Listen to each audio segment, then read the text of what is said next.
जय हो श्री कृष्ण भगवान। भगवत गीता जी के 8वें अध्याय का शेष भाग।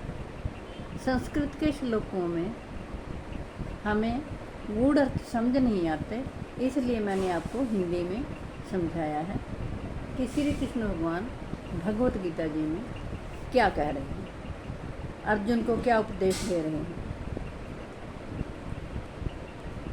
8वें अध्याय का शेष भाग। फिर निश्चल मन से सेवन करता हुआ उस दिव्य रूप परम पुरुष परमात्मा को ही प्राप्त होता है।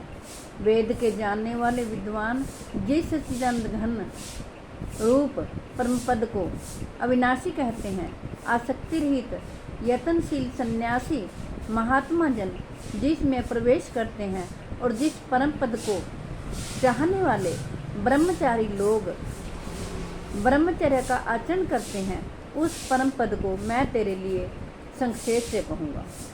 श्री कृष्ण भगवान कहते हैं, सब इंद्रियों के द्वारों को रोक कर तथा मन को शरीर में स्थिर करके फिर उस जीते हुए मन के द्वारा प्राण को मस्तक में स्थापित करके परमात्मा संबंधी योग धारणा में स्थित होकर जो पुरुष ओम इस एक अक्षर रूप ब्रह्म को उच्चारण करता है और उसके अर्थ रूप मुझ निर्गुण ब्रह्म का चिंतन करता हुआ शरीर को त्याग कर जाता है, वह पुरुष परम गति को प्राप्त होता है। श्री कृष्ण भगवान कहते हैं, हे अर्जुन, जो पुरुष मुझ में अनन्य चित्त होकर सदा ही निरंतर मुझ पुरुषोत्तम को सिमरण करता है, उस नित्य निरंतर मुझ में युक्त हुए योगी के लिए मैं सुलभ हूँ, अर्थात उसे सहज ही प्राप्त हो जाता हूँ। परम सिद्धि को प्राप्त महात्मा जन मुझको प्राप्त होकर दुखों के घर एवं क्षण भंगुर पुनर्जन्म को नहीं प्राप्त होते। श्री कृष्ण भगवान कहते हैं, अर्जुन, ब्रह्मलोक पर्यंत सब लोग पुनरावर्ती हैं, परंतु हे कुंती पुत्र, मुझको प्राप्त होकर पुनर्जन्म नहीं होता, क्योंकि मैं कालातीत हूँ और ये सब ब्रह्मा आदि के लोग काल के द्वारा सीमित होने से अनित्य हैं। श्री कृष्ण भगवान कहते हैं, ब्रह्मा का जो एक दिन है उसको 1000 चतुर्युगी तक की अवधि वाला और रात्रि को भी 1000 चतुर्युगी तक की अवधि वाली जो पुरुष तत्व से जानते हैं, वे योगी जन काल के तत्व को जानने वाले हैं।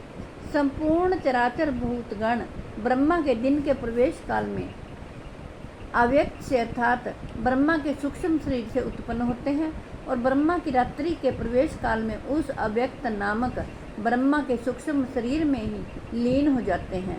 श्री कृष्ण भगवान कहते हैं, हे पार्थ, वही यह भूत समुदाय उत्पन्न होकर प्रकृति के वश में हुआ रात्रि के प्रवेश काल में लीन होता है और दिन के प्रवेश काल में फिर उत्पन्न होता है। श्री कृष्ण भगवान कहते हैं, उस अव्यक्त से भी अति परे दूसरा अर्थात विलक्षण जो सनातन अव्यक्त भाव है, वह परम दिव्य पुरुष सब भूतों के नष्ट होने पर भी नष्ट नहीं होता। जो अव्यक्त अक्षर इस नाम से कहा गया है, उसी अक्षर नामक अव्यक्त भाव को परम गति कहते हैं तथा जिस सनातन अव्यक्त भाव को प्राप्त होकर मनुष्य वापस नहीं आते, वह मेरा परम धाम है। हे पार्थ, जिस परमात्मा के अंतर्गत सर्वभूत हैं और जिस सच्चिदानंद घन परमात्मा से यह समस्त जगत परिपूर्ण है, वह सनातन अव्यक्त परम पुरुष तो अनन्य भक्ति के से ही प्राप्त होने योग्य है। हे अर्जुन, जिस काल में शरीर त्याग कर जाते हुए योगी जन तो वापस ना लौटने वाली गति को और जिस काल में गए हुए वापस लौटने वाली गति को ही प्राप्त होते हैं, उस काल को अर्थात दोनों मार्गों को कहूँगा। जिस मार्ग में ज्योतिर्मय अग्नि अभिमानी देवता है, दिन का अभिमानी देवता है, शुक्ल पक्ष का अभिमानी देवता है और उत्तरायण के 6 महीनों का अभिमानी देवता है, उस मार्ग में मरकर गए हुए ब्रह्मवेता योगी जन उपर्युक्त देवताओं द्वारा क्रम से ले जाए जाकर ब्रह्म को प्राप्त होते हैं। श्री कृष्ण भगवान कहते हैं, जिस मार्ग में धूमाभिमानी देवता है, रात्रि अभिमानी देवता है तथा कृष्ण पक्ष अभिमानी देवता है। जय हो श्री कृष्ण भगवान।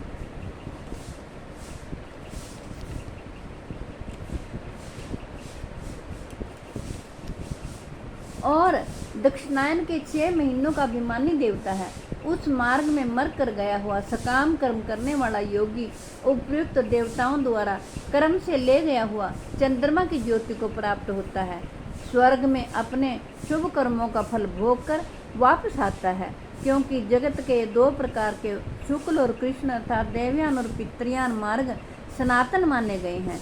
इनमें एक के द्वारा गया हुआ जिसे वापस नहीं लौटना पड़ता उस परम गति को प्राप्त होता है, और दूसरे के द्वारा गया हुआ फिर वापस आता है अर्थात जन्म मृत्यु को प्राप्त होता है।